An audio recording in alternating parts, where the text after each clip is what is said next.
Electric charges and fields के exercises की problem solve करेंगे। उनमें ये पहली problem 1.1, what is the force between two small charge spheres having charges 2 into 10 to the power minus 7 coulomb and 3 into 10 to the power minus 7 coulomb placed 30 centimeter apart in air।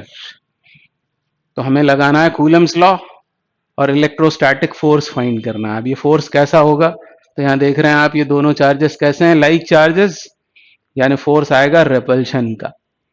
और इसको find कैसे करेंगे, तो Coulomb's law लिखता हूं मैं यहाँ। SI units में कूलम्स लॉ क्या होगा, 1/4 पाई एप्सिलॉन नॉट, ये कांस्टेंट आता है। फिर इधर होते हैं दोनों चार्जेस के मैग्नीट्यूड्स, और नीचे एप्सिलॉन आर रिलेटिव परमिटिविटी या डाइलेक्ट्रिक कांस्टेंट, और यहाँ आता है आर स्क्वायर। यह है कूलम्स लॉ एसआई यूनिट्स में। मतलब आंसर किस में आएगा, आंसर आएगा न्यूटन में। अब वैल्यू सब्स्टिट्यूट करते हैं, तो फोर्स कितना होगा, तो न्यूमेरिकल्स में इसको कितना ले लेना चाहिए, 9 इंटू 10 टू दी पावर 9। इन चार्जेस को होना चाहिए एसआई यूनिट्स में, तो एसआई यूनिट्स में दिए हुए हैं चार्जेस हमको, 2 into 10 to the power minus 7 पहला चार्ज, और दूसरा 3 into 10 to the power minus 7। ये दोनों कूलम में ही दिए हुए हैं। एप्सिलॉन आर कितना होगा, तो इन चार्जेस को क्योंकि एयर में प्लेस किया हुआ है, एयर का डाइलेक्ट्रिक कांस्टेंट होता है 1। नीचे क्या आएगा, आर स्क्वायर, मतलब डिस्टेंस का स्क्वायर। डिस्टेंस कितनी दी है, 30 सेंटीमीटर, तो उसको ऐसा लिखकर इसकी स्क्वेयरिंग कर देंगे। ये होगा आर स्क्वायर, मतलब कितना, 900 times 10 to the power minus 4। और इसे आपको आगे सॉल्व करना है। आंसर किस में आएगा, आंसर आएगा न्यूटन में।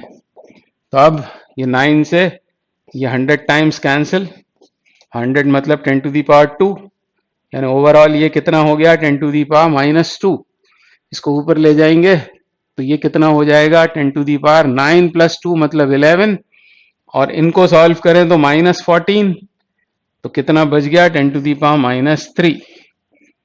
और बचता क्या है, 3 और 2, यानी ये हो गया 6 into 10 to the power minus 3 repulsive. तो इनके बीच आएगा रिपल्शन का फोर्स, तो ये फोर्स होगा रिपल्सिव। अब यहाँ कंफ्यूजन्स क्या हो सकते हैं, कि हमको मालूम है कि Q1 Q2 होते हैं पॉइंट चार्जेस, जबकि यहां बोला हुआ है कि ये स्मॉल चार्ज स्फीयर्स हैं। तो ऐसा मान लें कि ये कंडक्टिंग स्फीयर्स हैं।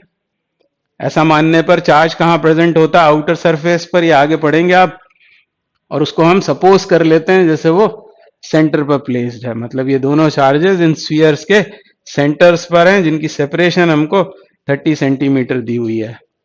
अब इसको डायग्राम में कैसे शो करते हैं इन फोर्सेस को, तो 1 के ऊपर जो 2 एग्जर्ट करता है, मतलब force exerted on 1 due to 2, ये होता है F12। और 2 पर जो 1 ने एक्सर्ट किया है वो क्या है, वो है F21 वेक्टर। और आपको पता है ये दोनों फोर्सेस कैसे होते हैं, इक्वल और ऑपोजिट, और इनका कॉमन मैग्नीट्यूड F ये हमने यहां लिखा हुआ है, 1/4 pi epsilon naught Q1 Q2 upon epsilon R into r square. अगला question, the electrostatic force on a small sphere of charge 0.4 microcoulomb due to another small sphere of charge minus 0.8 microcoulomb in air is 0.2 newton. दो charges दे रखे हैं, 0.4 microcoulomb और minus 0.8 microcoulomb. कहाँ रखा हुआ है इन चार्जेस को, इन चार्जेस को प्लेस किया है एयर में, तब इनके बीच फोर्स आता है 0.2 न्यूटन। अब ये क्योंकि कैसे चार्जेस हैं, अनलाइक चार्जेस, तो इनके बीच एक्ट करेगा फोर्स ऑफ अट्रैक्शन, और वो दे रखा है 0.2 न्यूटन। क्या पूछा है हमसे, what is the distance between the two spheres. तो पहला पार्ट सॉल्व करते हैं, क्योंकि ये एसआई में दे रखा है फोर्स, तो हमको एसआई फॉर्मूला यूज करना है। 0.2 न्यूटन, ये एलएचएस कूलम्स लॉ का, आरएचएस में लिखेंगे 9 into 10 raise to the power 9, और अब दोनों चार्जेस का प्रोडक्ट 0.4 0.8। अब यहां पर चार्जेस को साइन के साथ में सब्स्टिट्यूट नहीं करना है, क्योंकि ये स्केलर इक्वेशन है। चार्जेस को साइन के साथ, इलेक्ट्रोस्टैटिक्स में जब भी आप वेक्टर इक्वेशन लिख रहे होंगे तब चार्जेस को साइन के साथ में डालना, स्केलर इक्वेशन है, साइन के साथ इसको सब्स्टिट्यूट नहीं करेंगे तो यहाँ क्या क्या आएगा, 0.4, 0.8 विदाउट साइन, पर ये दोनों थे माइक्रो कूलम में, तो इनको हम कूलम में कन्वर्ट करने के लिए -6 का दोनों में मल्टीप्लाई करेंगे, एक साथ उनको मैंने लिख दिया यहाँ -12 अपॉन एप्सिलॉन आर, क्योंकि चार्जेस प्लेस्ड हैं एयर में तो एप्सिलॉन आर यानी डाइलेक्ट्रिक कांस्टेंट तो 1 होगा, और सेपरेशन कितनी है वो है r, तो यहाँ आएगा r²। अब इस r² के लिए इसको सॉल्व करना है, तो r² कितना होगा, तो 10 की पावर्स को अभी रीअरेंज कर लें इन दोनों को, तो कितना होगा -3, इसको पहले लिख लेते हैं, फिर ये डेसिमल्स भी हटा देते हैं, डेसिमल्स हटाने पर नीचे आएगा 100, 10⁻² लिख लिया, इसको ट्रांसपोज करेंगे 2 और एक 10 ऊपर कर देता हूं मैं, ऐसा हुआ। अब बचता क्या क्या है, 9, 4 और 8, 9, 4 और 8, और ये 2 से 2 टाइम्स कैंसिल होके 16 इंटू 9, 16 इंटू 9, तो r कितना होगा, तो स्क्वायर रूट के अंदर क्या लिख लें इसको, 8 2 जा 16 इंटू 9, और इस 10 को एक बार कैंसिल कर देते हैं इसके साथ, इस 10 को ऊपर ले जाएंगे तो ये हुआ -4, ये आंसर आएगा किस में, आंसर आएगा मीटर में। अब 9 का स्क्वायर रूट 3, ये 4, और यहाँ आएगा -2 मीटर, कितना हुआ ये 12 अपॉन 100, मतलब ये हो गया 1.12 अपॉन 100 यानी 0.12, 0.12 इसका आंसर होना चाहिए, 0.12 मीटर। तो ये है इन चार्जेस के बीच की सेपरेशन। आगे क्या बोल रहे हैं पार्ट बी में, what is the force on the second sphere due to the first. तो सेकेंड स्फीयर मतलब ये, इसने 1 पर कितना एग्जर्ट किया, तो ये तो प्रॉपर्टी है, ये जो फोर्सेस होते हैं ये होते हैं एक्शन रिएक्शन पेयर्स, मतलब जितना फोर्स, मैं लिख देता हूं, जितना फोर्स चार्ज 1 पर 2 ने एग्जर्ट किया, मतलब F12 मैग्नीट्यूड में उतना ही होता है फोर्स एक्सर्टेड ऑन 2 बाय 1, बस इनकी डायरेक्शंस ऑपोजिट होती हैं। ये जो फोर्स यहां लिखा है ये उनका कॉमन मैग्नीट्यूड है, तो ये प्रॉपर्टी याद रखना चाहिए, जितना फोर्स 2 1 पे लगाएगा उतना ही 1 2 पर लगाएगा, whatsoever the magnitudes of the charges में बी। तो ये इसके आंसर्स हैं। क्या बोल रहे हैं, check that the ratio ke² upon g me into mp is dimensionless. Look up a table of physical constants and determine the value of this ratio. What does the ratio signify? तो इसके यदि आप ध्यान से देखें, ke², e क्या है, यह है इलेक्ट्रॉनिक चार्ज, मतलब चार्ज प्रेजेंट ऑन इलेक्ट्रॉन, यदि माइनस साइन के साथ लेंगे, ये चार्ज प्रेजेंट ऑन प्रोटॉन भी है यदि प्लस साइन के साथ में लेंगे। ke² अपॉन कैपिटल G, ये क्या है, यूनिवर्सल ग्रेविटेशनल कांस्टेंट। me मतलब मास ऑफ इलेक्ट्रॉन और यह है मास ऑफ प्रोटॉन। तो अब ये जो ke² है, ke² को यदि हम r² से डिवाइड कर दें तो ये क्या बन जाएगा, ये बन जाएगा इलेक्ट्रॉन और प्रोटॉन के बीच एक्ट करने वाला इलेक्ट्रोस्टैटिक फोर्स ऑफ अट्रैक्शन। इसमें ये जो k है ये डाइलेक्ट्रिक कांस्टेंट नहीं है, उसको कैपिटल K से डिनोट करते हैं। ये स्मॉल k क्या है, तो ये तो है प्रोपोर्शनैलिटी कांस्टेंट, जिसकी वैल्यू CGS में यदि आप कूलम्स लॉ लिखोगे तो 1 हो जाएगी, और SI में लिखोगे तो 1/4 एप्सिलॉन नॉट हो जाएगी। तो ke² अपॉन r², यह है force of attraction between an electron and a proton. इसी तरह इसको भी जो डिनोमिनेटर में है इसको भी हमने r² से डिवाइड कर दिया। व्हाट इज दिस न्यूमरेटर, यह है electrostatic force of attraction between an electron and a proton, और ये क्या है, यह है gravitational force of attraction between an electron and a proton, क्योंकि यहां मासेस का प्रोडक्ट आ रहा है। इस तरह हम देख रहे हैं कि ये जो रेशो है, ये रेशो क्या हो गया, ये हो गया प्योर रेशो। प्योर रेशो का मतलब क्या होता है, दो सिमिलर काइंड्स की फिजिकल क्वांटिटीज का रेशो। ऊपर भी फोर्स है, नीचे भी फोर्स है, और इसलिए ये डायमेंशनलेस होगा। ये रेशो कैसा होगा? डायमेंशनलेस, इसकी कोई डायमेंशन नहीं होगी, और ये यूनिटलेस भी होगा। ऊपर नीचे दोनों में फोर्स की यूनिट आएगी न्यूटन, तो कैंसिल होकर ये यूनिटलेस भी है और डायमेंशनलेस भी है। तो ये तो काम हो गया। अब बोल रहे हैं कि look up a table of physical constants and determine the value of this ratio. इस रेशो की वैल्यू फाइंड करने को बोला हुआ है।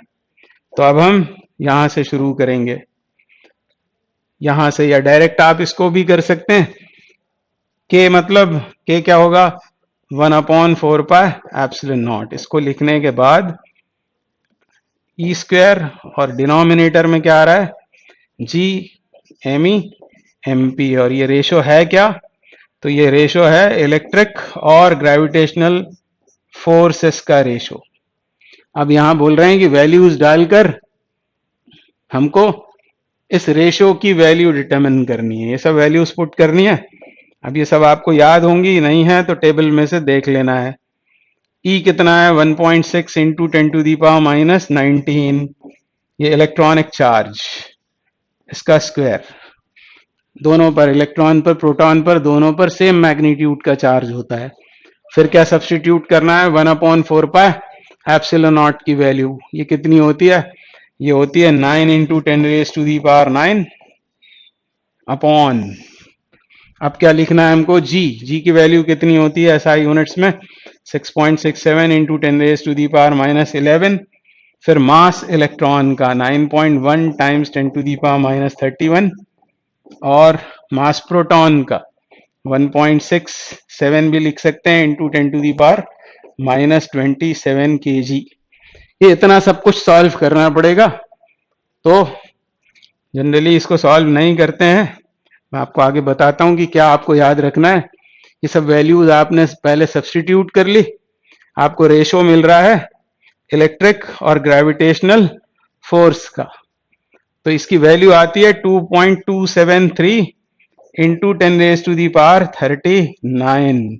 आपको ये एक्चुअली 10 की पावर याद रखनी है कि जब हम इलेक्ट्रिक और ग्रेविटेशनल फोर्स फाइंड कर रहे होते हैं, किसके बीच? इलेक्ट्रॉन और प्रोटॉन के बीच, उनको सेम डिस्टेंस पे रखकर, इसको कैंसिल भी कर सकते हैं ना, तो भी इतना ही आएगा ये। तो सेम डिस्टेंस पर जब इलेक्ट्रॉन प्रोटॉन को रखते हैं तो उनके बीच एक्ट करने वाले इलेक्ट्रिक और ग्रेविटेशनल फोर्स का रेशो इतना होता है 10⁻39। पहले इसकी बात कर लेते हैं कि रेशो क्या सिग्निफाई करता है।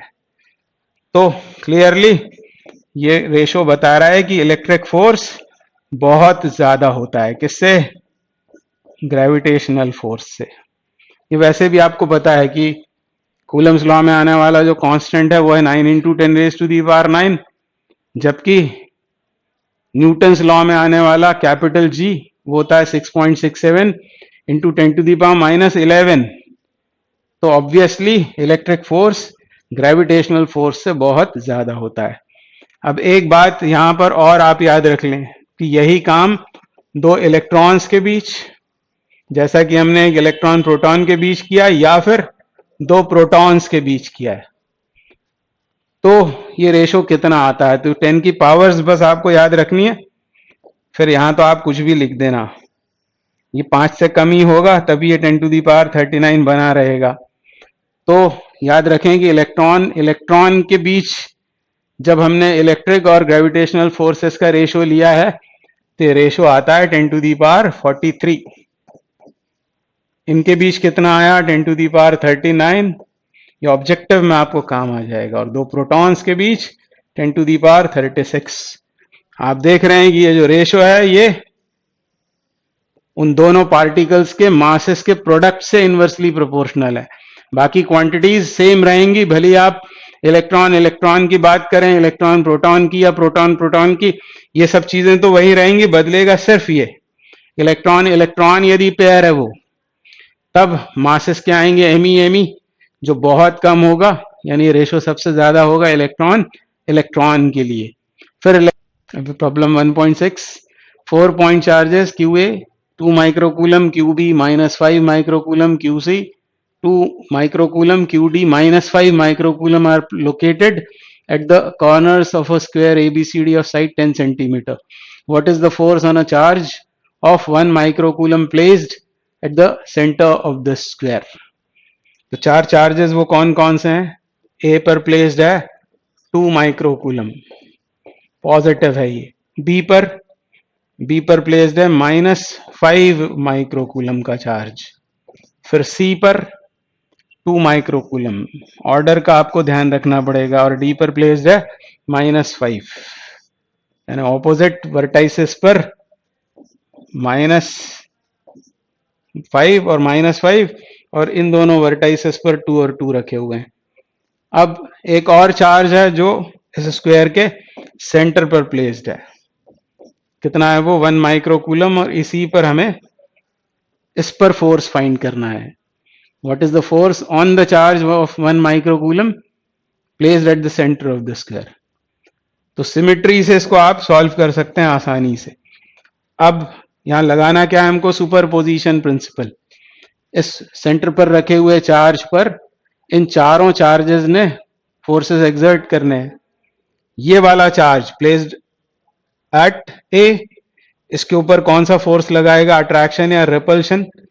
तो ये भी पॉजिटिव है और ये भी पॉजिटिव है, तो यहां आएगा फोर्स ऑफ रिपल्शन. इसको मैं लिख देता हूं, सेंटर को O बोल देते हैं. तो ये है force on the charge at O by the charge eight A. ये हो गया फोर्स. फिर इसने भी इसके ऊपर रिपल्शन ही एक्सर्ट करना है, वो इधर होगा. यह है force on the charge at O due to charge at C. अब इन दोनों फोर्सेस के मैग्नीट्यूड्स बराबर होंगे. डायरेक्शंस तो दिख रही हैं, ऑपोजिट हैं. और मैग्नीट्यूड्स क्यों बराबर होंगे? क्योंकि जब हम कूलम्स लॉ से ये या ये फोर्स फाइंड करेंगे तो दोनों बार चार्जेस का प्रोडक्ट सेम आएगा. इधर भी 1 माइक्रोकूलम इंटू 2 माइक्रोकूलम, और इधर भी 1 और 2 माइक्रोकूलम. और ये जो डिस्टेंस होगी हाफ ऑफ डायगोनल A/√2, वो भी सेम होगा. यानी ये दोनों फोर्सेस हैं इक्वल एंड ऑपोजिट. ऐसा आपको मेंशन कर देना है जब आप इसको एग्जाम में सॉल्व कर रहे होंगे. तो ये दोनों फोर्सेस, फोर्स OC और फोर्स OA, ये दोनों मैग्नीट्यूड्स में इक्वल है. मैग्नीट्यूड्स में इक्वल है, डायरेक्शंस उनकी ऑपोजिट हैं, और इसलिए ये दोनों कैंसिल आउट हो जाएंगे. वेक्टर्स में आपने पढ़ा हुआ है, equal and opposite vectors vanish. ये लिख देंगे. अब निकालते हैं इसने इस पर कितना फोर्स लगाया और कहां लगाया. ये नेगेटिव चार्ज है, ये पॉजिटिव है, तो इसका आएगा फोर्स ऑफ अट्रैक्शन FOB. और इसने इस पर कैसा फोर्स एक्सर्ट किया? वो भी अट्रैक्शन का. ये होगा FOD. ये दोनों फोर्सेस भी पेयर्स में कैंसिल हो जाएंगे. जितना होगा फोर्स OB का मैग्नीट्यूड, उतना ही होगा फोर्स OD का मैग्नीट्यूड. दोनों फिर से इक्वल ऑपोजिट होकर इसके ऊपर आने वाला जो नेट फोर्स होगा वो कैसा हो जाएगा? 0. ये सब बातें आपको बस एक्सप्लेन कर देनी है उसमें. अब इसी काम को आप एक और तरीके से कर सकते हैं, वो है फील्ड के कॉन्सेप्ट से. इन चारों चार्जेस से यहां आप फील्ड जब फाइंड करेंगे तो वो कैसी आएगी? वो आएगी 0. और जहां फील्ड 0 हो वहां कोई भी चार्ज रख दें तो उस पर नेट फोर्स कितना आएगा? 0. तो ये सब आपको वहां एक्सप्लेन करना पड़ेगा. मैं फिर से एक बार बोल देता हूं. एक स्क्वायर है जिसके चारों वर्टाइसेस पर 4 चार्जेस रखे हुए हैं. सेंटर पर रखा है 1 माइक्रोकूलम का चार्ज. हमको फाइंड करना है force on the charge placed at centre. तो इसका इस पर क्या आएगा? सॉल्व करने की जरूरत ही नहीं पड़ेगी आपको. इसका इस पर क्या आएगा? तो सोचेंगे रिपल्शन. इसका इस पर क्या आएगा? रिपल्शन. फिर सिमेट्री की वजह से दोनों चार्जेस का प्रोडक्ट इस तरफ जो है उतना ही इस तरफ भी है. ये डिस्टेंस जितनी है उतनी ही ये भी है, यानी दोनों फोर्सेस इक्वल ऑपोजिट हैं, कैंसिल हो जाएंगे. Same is true with this pair -5 और -5. पर ध्यान रखें जल्दबाजी में कुछ गड़बड़ नहीं कर दें आप. हो सकता है कि इसको वो प्लस बना दें, तो फिर नॉन जीरो आंसर आएगा। अभी अगला question 1.8, 2 point charges 3 microcoulomb and -3 microcoulomb are located 20 centimeter apart in vacuum. Part A में what is the electric field at the midpoint O of the line AB joining the two charges? If negative test charge of magnitude 1.5 into 10 to the power minus 9 coulomb is placed at this point, what is the force experienced by the test charge? तो क्या क्या याद आना चाहिए? सबसे पहले ये याद आना चाहिए पॉइंट चार्ज की फील्ड कितनी होती है। तो आपने पढ़ा है E बराबर होता है k q by r square, और SI यूनिट्स में भी लिख रहे हो तो 1/4 pi epsilon naught Q upon r square. ये स्केलर इक्वेशन है, चार्ज को साइन के साथ नहीं डालना है। फिर फील्ड की डायरेक्शन क्या होती है? तो पॉजिटिव से अवे फ्रॉम द चार्ज और नेगेटिव के लिए टुवर्ड्स द चार्ज। अब इस क्वेश्चन में हमें क्या करना है? एक लाइन है ए बी जिसके एंड्स पर 2 पॉइंट चार्जेस प्लेस्ड हैं। इस लाइन के सेंटर पर हमको रिजल्टेंट फील्ड फाइंड करनी है। तो क्या करेंगे? सुपरपोजिशन प्रिंसिपल लगाएंगे, मतलब दोनों चार्जेस से अलग अलग फील्ड फाइंड करेंगे और फिर उन्हें वेक्टोरिकली एड अप करेंगे। तो ये चार्ज कैसा है? Positive charge. पॉजिटिव चार्ज से यहां पर फील्ड की डायरेक्शन क्या होगी? सिर्फ अभी हम डायरेक्शन की बात कर रहे हैं।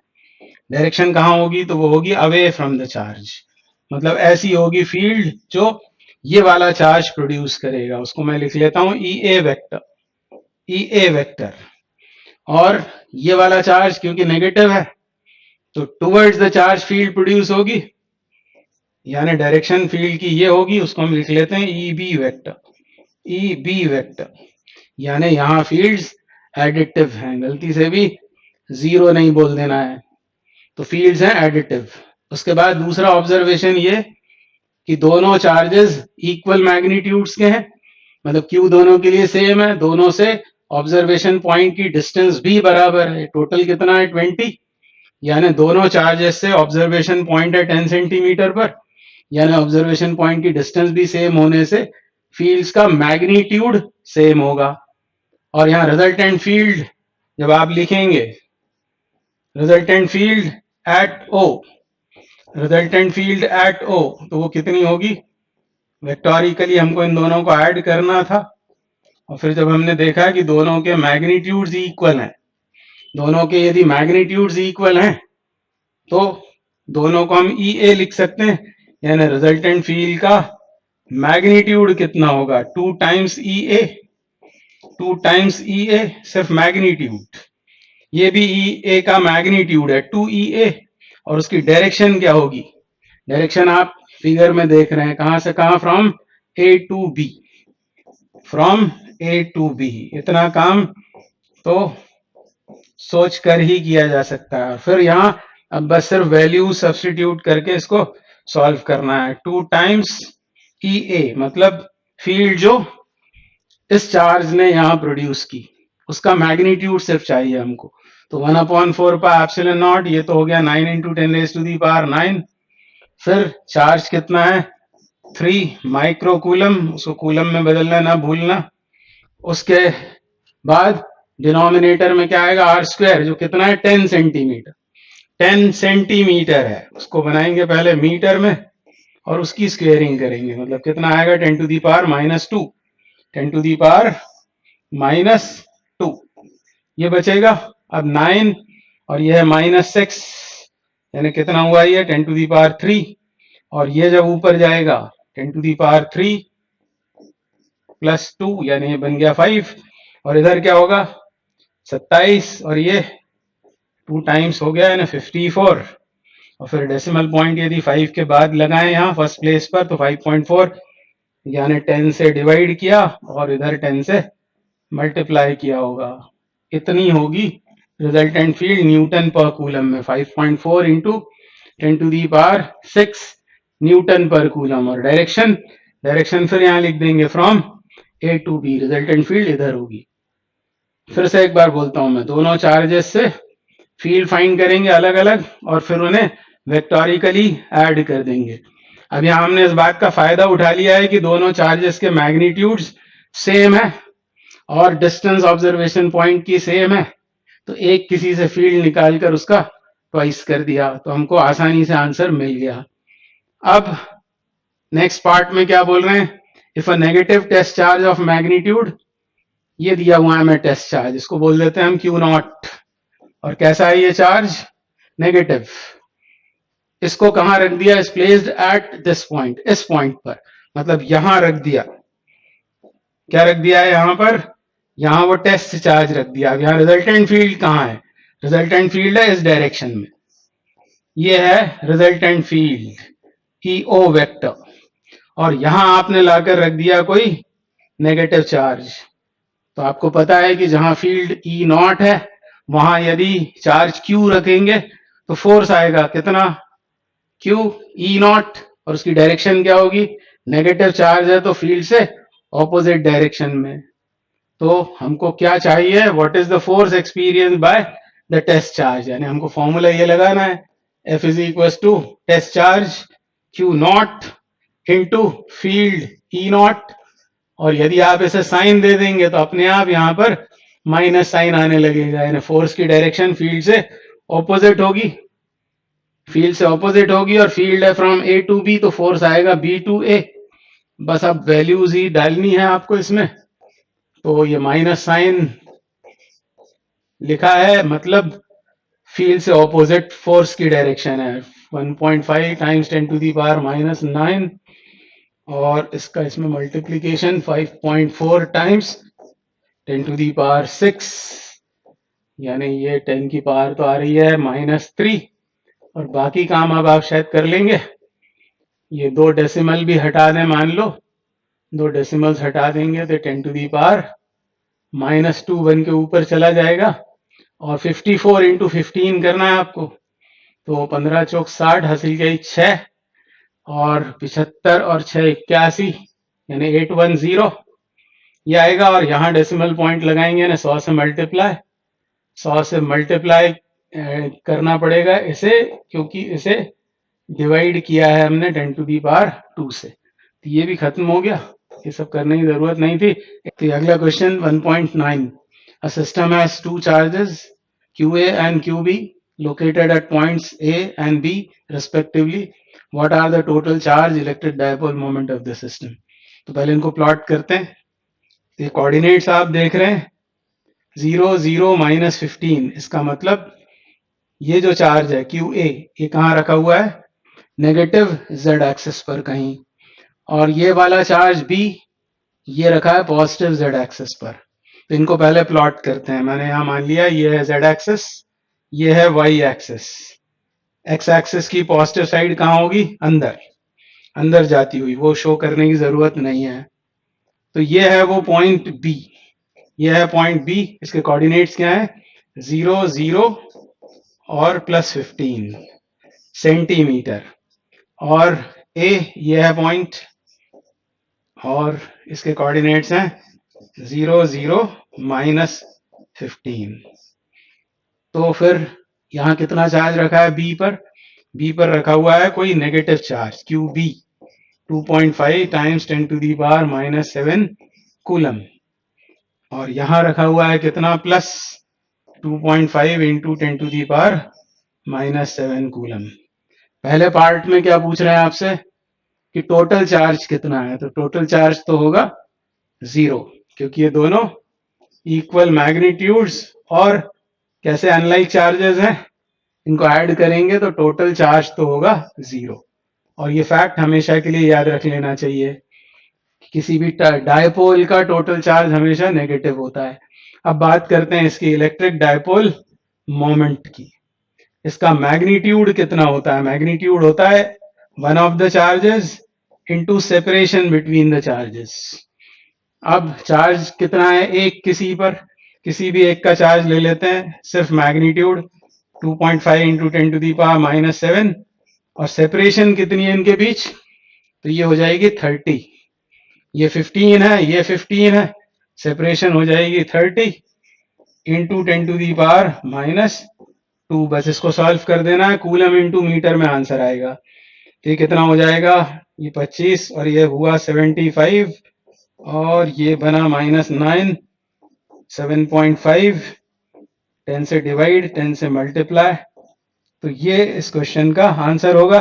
ये तो आया है डायपोल मोमेंट का मैग्नीट्यूड, और डायरेक्शन हमेशा क्या होती है आपको मालूम है, डायरेक्शन डायपोल मोमेंट की होती है फ्रॉम नेगेटिव टू पॉजिटिव, मतलब इस डायरेक्शन में होगा ये डायपोल मोमेंट वेक्टर। तो अब यदि वेक्टर फॉर्म में इसको लिखना है तो बस आपको यूनिट वेक्टर का इसमें मल्टीप्लाई कर देना है। 7.5 इंटू 10⁻⁻8 में मल्टीप्लीकेशन किसका होगा, ये z एक्सिस है, z का ये नेगेटिव साइड है, यानी माइनस के, यानी यहाँ माइनस लगाकर यहाँ के कैप लिख देंगे, और यूनिट क्या होगा इसका, कूलम इनटू मीटर। तो ये इस क्वेश्चन के आंसर्स हुए। अभी अगला question 1.11, a polythene piece rubbed with wool is found to have a negative charge of 3 into 10⁻⁻7 coulomb. पहले पार्ट में कह रहे हैं estimate the number of electrons transferred from which body to which body। Part B में is there a transfer of mass from wool to polythene। Part A solve करते हैं, किसके बीच में रबिंग हो रही है, बिटवीन पॉलीथीन एंड वुल। तो वुल ये होता है विटरस मटेरियल, कांच या कांच जैसे जो सब्सटेंसेस होते हैं उनको कहते हैं विटरस, और रबर या गोंद जैसे जो होते हैं उनको कहते हैं रेजिनस। तो जब पॉलीथीन को वुल से रब करेंगे तो वुल के इलेक्ट्रॉन्स पॉलीथीन में ट्रांसफर होंगे, इसीलिए वुल पर आ जाएगा पॉजिटिव चार्ज और पॉलीथीन पर आ जाएगा नेगेटिव चार्ज, जैसा कि क्वेश्चन में बोला हुआ है। हमसे पूछ रहे हैं estimate the number of electrons transferred, तो क्वांटाइजेशन वाला फॉर्मूला याद आ जाना चाहिए, Q is equal to NE।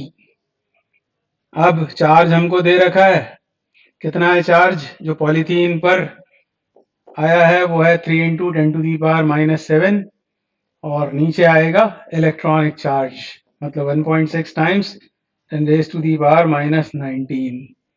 अब 3 इंटू 10⁻⁻7 तो आ गया है, 1/E, इसकी वैल्यू याद रखना चाहिए, 1/ इलेक्ट्रॉनिक चार्ज, ये होती है 6.25 इंटू 10⁻18। बस अब आपको मल्टीप्लाई करके और इसको सॉल्व कर देना, आंसर आने वाला है 1.875 इंटू 10⁻12।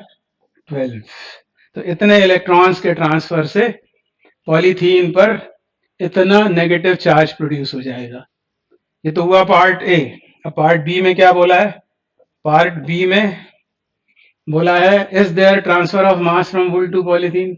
अब वुल से यदि इलेक्ट्रॉन्स पॉलीथीन में गए हैं तो इलेक्ट्रॉन का मास कितना होता है, mass of electron 9.1 into 10⁻31 kilogram, और यदि n इलेक्ट्रॉन्स ट्रांसफर हुए हैं फ्रॉम वुल टू पॉलीथीन तो इसका मतलब है कि कुछ मास ट्रांसफर हुआ है, वुल का मास कुछ कम हो जाएगा और पॉलीथीन का मास कुछ बढ़ जाएगा।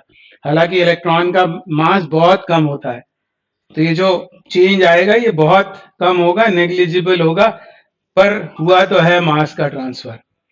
तो कितना मास ट्रांसफर हुआ है यदि ये पूछा होता, हमसे तो सिर्फ इतना कहा है is there a transfer of mass, तो बोलेंगे यस, पर कितना मास ट्रांसफर हुआ है ये यदि पूछा होगा तो क्या बोलेंगे, कितने इलेक्ट्रॉन्स ट्रांसफर हुए हैं इनटू मास ऑफ 1 इलेक्ट्रॉन। इन दोनों को हमें सॉल्व करना पड़ेगा।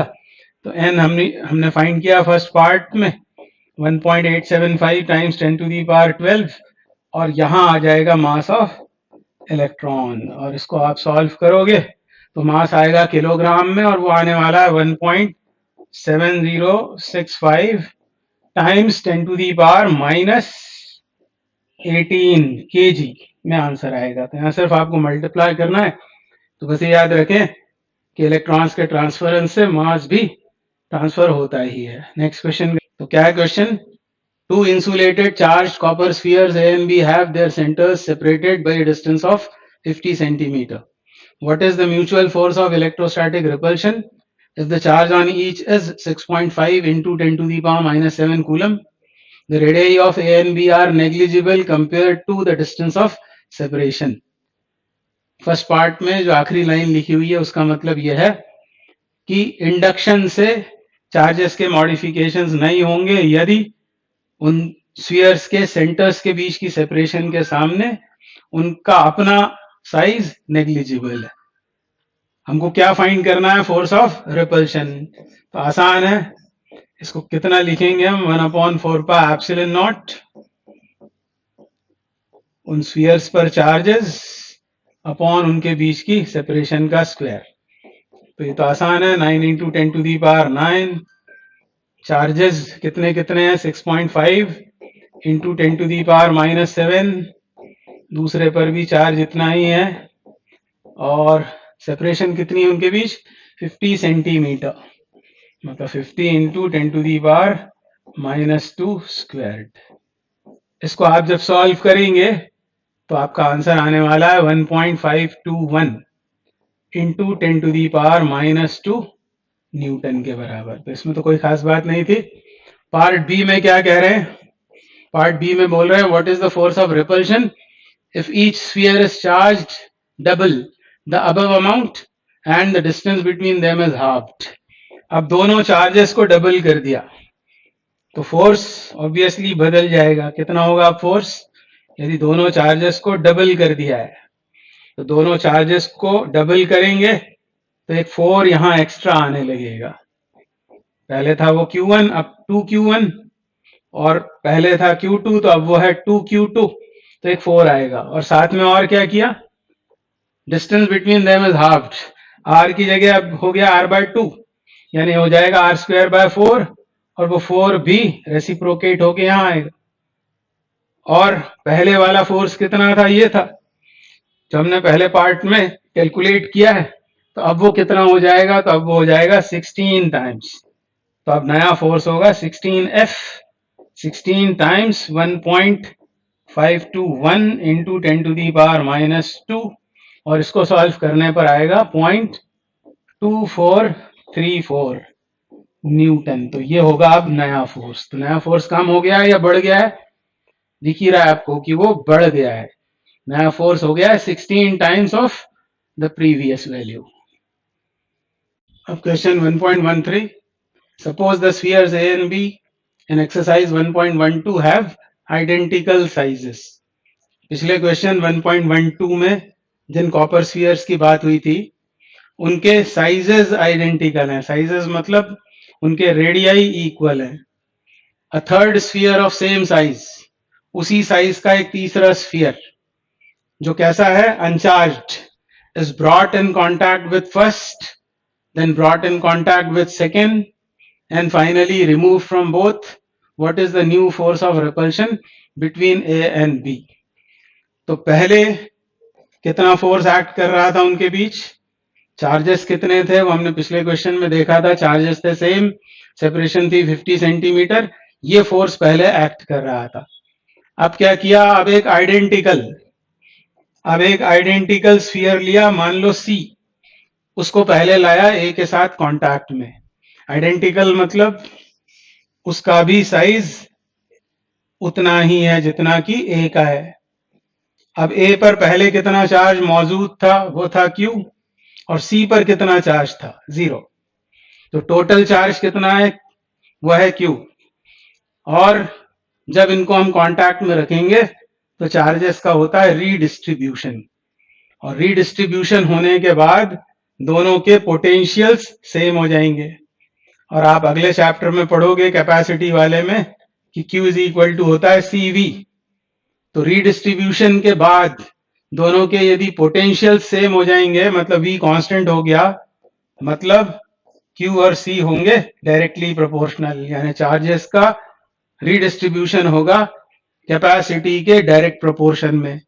और कैपेसिटी किसी स्फीयर की रेडियस से डायरेक्टली प्रोपोर्शनल होती है। अब क्योंकि दोनों के रेडियस इक्वल है तो चार्जेस भी दोनों पर इक्वल अपीयर हो जाएंगे। मतलब अब A पर कितना चार्ज रह जाएगा रीडिस्ट्रीब्यूशन के बाद? Q/2, और C पर कितना चार्ज आ जाएगा? Q/2। अब क्या किया? अब इस C को लाया कांटेक्ट में B के साथ में, और जब B के साथ कांटेक्ट में लाएंगे, B पर कितना चार्ज है? B पर प्रेजेंट है Q चार्ज, और C को जब कांटेक्ट में लाया जिस पर अब चार्ज कितना है? Q/2, तो फिर रीडिस्ट्रीब्यूशन होगा।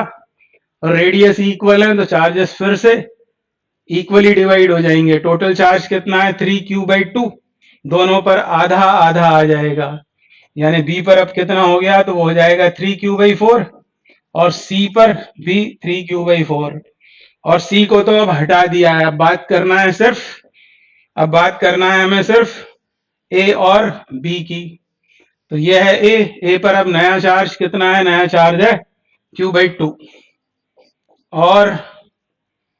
और b पर अब नया चार्ज कितना है, वो है 3q/4। सेपरेशन अभी भी कितनी है 50 सेंटीमीटर। हमको बताना है कि अब नया फोर्स कैसा होगा, रिपल्शन होगा या अट्रैक्शन। तो दोनों पॉजिटिव है तो अभी भी रिपल्शन ही एक्ट करेगा और वो कितना होगा वो हमको फाइंड आउट करना है। तो नया फोर्स के लिए क्या करेंगे, F' बराबर कितना होगा, वो होगा 1/4 एप्सिलॉन नॉट। यहाँ क्या आएगा, नए चार्जेस का प्रोडक्ट, मतलब कितना q², बल्कि 3q²/8, सेपरेशन वही है r²। तो 3/8 टाइम्स 1/4 एप्सिलॉन नॉट q²/r²। ये था पुराना फोर्स और पुराना फोर्स कितना है, वो है 1.521 इंटू 10⁻⁻²। इसको सॉल्व करेंगे तो आपको आंसर मिलने वाला है 5.704 इंटू 10⁻³ न्यूटन। अब उनके बीच नया फोर्स ये हो जाएगा, यानी वो कैसा हो गया, कम हो जाएगा, फोर्स रहेगा रिपल्शन का पर वो फोर्स कम हो जाएगा, क्योंकि यहाँ आ रहा है 3/8। एक्चुअली आंसर आपका ये आया है F' बराबर 3/8 of the old force, 3/8 of F, यानी फोर्स कम हो जाएगा पर रहेगा वो रिपल्शन का। ये इस क्वेश्चन का आंसर हुआ। 1.14 figure below shows tracks of 3 charged particles in a uniform electrostatic field. Give the signs of the 3 charges. Which particle has the highest charge to mass ratio? यहाँ दिखाई हुई है एक इलेक्ट्रिक फील्ड, ये एक plate है positively charge, ये negatively charge plate. तो ऑब्वियसली फील्ड कहाँ एक्ट कर रही होगी, डाउनवर्ड्स, और वो मान लिया हमने कि यूनिफॉर्म फील्ड है इन दोनों प्लेट्स के बीच। और इन प्लेट्स से यानी फील्ड से परपेंडिकुलर 3 चार्ज पार्टिकल्स को किसी वेलोसिटी से फील्ड से परपेंडिकुलर प्रोजेक्ट किया है। हमको बताना क्या है कि इनके साइन क्या है, मतलब इनमें से कौन से पॉजिटिव कौन से नेगेटिव चार्जेस हैं और किसके लिए चार्ज टू मास रेशो मतलब Q/m रेशो किसके लिए सबसे ज्यादा है। ये दो चीजें हमको बतानी है। तो हमने क्या किया है, हमने एक तो कोऑर्डिनेट सिस्टम ये सपोज कर रखा है, ये एक्स एक्सिस मान लिया, ये वाई का पॉजिटिव डायरेक्शन, और फिर से इसको ड्रॉ किया है मैंने। यहाँ इलेक्ट्रिक फील्ड कहाँ काम कर रही है, ऊपर वाली प्लेट कैसी है, ऊपर वाली प्लेट है पॉजिटिवली चार्ज्ड, नीचे वाली प्लेट है नेगेटिवली चार्ज्ड। और फील्ड कहाँ एक्ट कर रही है, फील्ड एक्ट कर रही है डाउनवर्ड्स डायरेक्शन में। डाउनवर्ड्स डायरेक्शन में ये मैंने शो कर दी इलेक्ट्रिक फील्ड, और इलेक्ट्रिक फील्ड से परपेंडिकुलर मान लेते हैं कि कोई नेगेटिवली चार्ज पार्टिकल, ये मैं सपोज कर रहा हूं कि ये है वो नेगेटिवली चार्ज पार्टिकल -q, इसको मान लो वेलोसिटी v से फील्ड से परपेंडिकुलर, ये फील्ड का डायरेक्शन दिखाया हुआ है y की नेगेटिव डायरेक्शन में, क्योंकि ये x एक्सेस ये y एक्सेस और ये है इलेक्ट्रिक फील्ड का डायरेक्शन, और फील्ड से परपेंडिकुलर इसे प्रोजेक्ट किया इस इंस्टेंट ऑफ टाइम पर जब वो फील्ड में एंटर होता है, उसको मैंने मान लिया 0। अब उसको वेलोसिटी हमने दी है कहाँ, x एक्सिस की डायरेक्शन में, x की पॉजिटिव डायरेक्शन में, और फील्ड लगी हुई है y की नेगेटिव डायरेक्शन में। तो केवल यदि हमको इनके साइन पता करने 1, 2 और 3 के, तो फिर सिर्फ इतना सोचेंगे कि उसके ऊपर फोर्स कहाँ आएगा। फील्ड है नीचे, ये नेगेटिवली चार्ज पार्टिकल है, मतलब उसके ऊपर फोर्स ऊपर काम करेगा। कितना होगा वो फोर्स, वो होगा QE। वेक्टर फॉर्म में लिखोगे तो ऐसा लिखना पड़ेगा, इतना फोर्स उसके ऊपर काम करेगा। अब x एक्सिस के अलोंग कोई भी फोर्स नहीं है, मतलब एक्सेलरेशन नहीं होगा, मतलब इस पार्टिकल की x डायरेक्शन में तो होगी यूनिफॉर्म मोशन। और y डायरेक्शन में क्योंकि इतना फोर्स काम कर रहा है, उसका मास यदि m हो तो इस फोर्स को डिवाइड करेंगे मास से तो एक्सेलरेशन आएगा, मतलब y डायरेक्शन में उसकी मोशन होगी एक्सेलरेटेड। और क्योंकि ये एक्सेलरेशन है कांस्टेंट, यानी y की पॉजिटिव डायरेक्शन में उसकी मोशन होगी यूनिफॉर्मली एक्सेलरेटेड और x की पॉजिटिव डायरेक्शन में होगी यूनिफॉर्म मोशन। और ये दोनों मोशंस जब साथ में होंगी तो पैराबोलिक पाथ पर मूव करता हुआ ऊपर मुड़ जाएगा। इंस्टेड यदि वो पॉजिटिव चार्ज होता तो उसको फोर्स आता नीचे, यानी y की नेगेटिव डायरेक्शन में वो एक्सेलरेट होता और x में करता यूनिफॉर्म मोशन, तो उसका जो पैराबोलिक पाथ होता वो ऐसा हो जाता। तो नीचे आने वाला पार्टिकल कैसा है, वो है पॉजिटिवली चार्ज, और ऊपर जाने वाले दोनों पार्टिकल्स हैं नेगेटिवली चार्ज। तो ये तो साइन निकल गए। अब बात करते हैं कि किसके लिए charge to mass ratio highest होगा, मतलब सबसे ज्यादा होगा। उसके लिए इस मोशन को हमने जैसा अभी बोला था आपसे कि अलोंग एक्स एक्सिस, फिर से मैं मान लेता हूं कि वो नेगेटिवली चार्ज पार्टिकल है। सपोज वो नेगेटिवली चार्ज पार्टिकल है और इस प्लेट की लेंथ है l, ये मेरा सपोजिशन। तो अलोंग x उसकी इनिशियल वेलोसिटी कितनी है, मतलब ux वो कितनी है v, और एक्सेलरेशन कितना है x डायरेक्शन में, वो है 0। एक्सेलरेशन है नहीं, मतलब ये मोशन कैसी है, मोशन है यूनिफॉर्म मोशन। अलोंग x वो यूनिफॉर्म मोशन में होगा। अब बात करते हैं अलोंग y क्या होगा। तो अलोंग y इनिशियल वेलोसिटी कितनी होगी, इनिशियल वेलोसिटी 0 होगी पर एक्सेलरेशन नॉन जीरो होगा। उसका सिर्फ मैग्नीट्यूड में लिख रहा हूं, फोर्स कितना QE और उसे मास से डिवाइड कर दें तो ये एक्सेलरेशन आया कांस्टेंट, मतलब उसकी मोशन कौन सी होगी, तो होगी यूनिफॉर्मली एक्सेलरेटेड मोशन। और ये दोनों मोशन साथ में होने की वजह से वो किसी पैराबोलिक पाथ पर मूव करता हुआ प्लेट से बाहर आएगा। प्लेट से बाहर आएगा, उसका पाथ इस तरह का होगा, इस तरह का पाथ वो फॉलो करेगा और इसे कहेंगे हम उसका डिफ्लेक्शन। अब x में उसने कितना चला, x में उसने चला l, किस वेलोसिटी से, v से, और x में तो हो रही है यूनिफॉर्म मोशन, तो उसे टाइम कितना लगेगा। यहाँ के कोऑर्डिनेट्स भी आप सपोज कर सकते हैं, इसको ओरिजिन बना के इसे 0 0 कह लें और इसके कोऑर्डिनेट्स क्या हो जाएंगे, तो x कोऑर्डिनेट हो जाएगा उसका l और y कोऑर्डिनेट हो जाएगा y। तो x डायरेक्शन में उतना उसका डिस्प्लेसमेंट कितना है l, किस वेलोसिटी से v से, तो उसे टाइम कितना लगेगा बाहर निकलने में, तो टाइम बराबर होगा डिस्प्लेसमेंट अपॉन उसकी वेलोसिटी। ये अलोंग x हमने बात कर ली। अब अलोंग y उसकी मोशन कैसी है, यूनिफॉर्मली एक्सेलरेटेड मोशन। तो s is equal to ut plus half at square, क्योंकि ये यूनिफॉर्मली एक्सेलरेटेड मोशन है तो इक्वेशंस ऑफ काइनेमेटिक्स तो लगी जाएंगी। तो s बराबर ut plus half at square से ये उसका डिस्प्लेसमेंट y डायरेक्शन का आफ्टर टाइम t, मान लो t समय के बाद, जब वो यहां पहुंचता है प्लेट के इस एंड पर, तो उसका y में डिस्प्लेसमेंट हुआ y, ut वाली टर्म तो 0 होगी, हाफ एक्सेलरेशन कितना QE बाई m, और यहां क्या आएगा, यहां आएगा t स्क्वायर मतलब l square upon v square. तो ये उसके डिफ्लेक्शन का फॉर्मूला आ गया। एक और क्वेश्चन है एनसीईआरटी में ही, वो भी इसी तरह सॉल्व होगा। तो ये आ गया उसका डिस्प्लेसमेंट।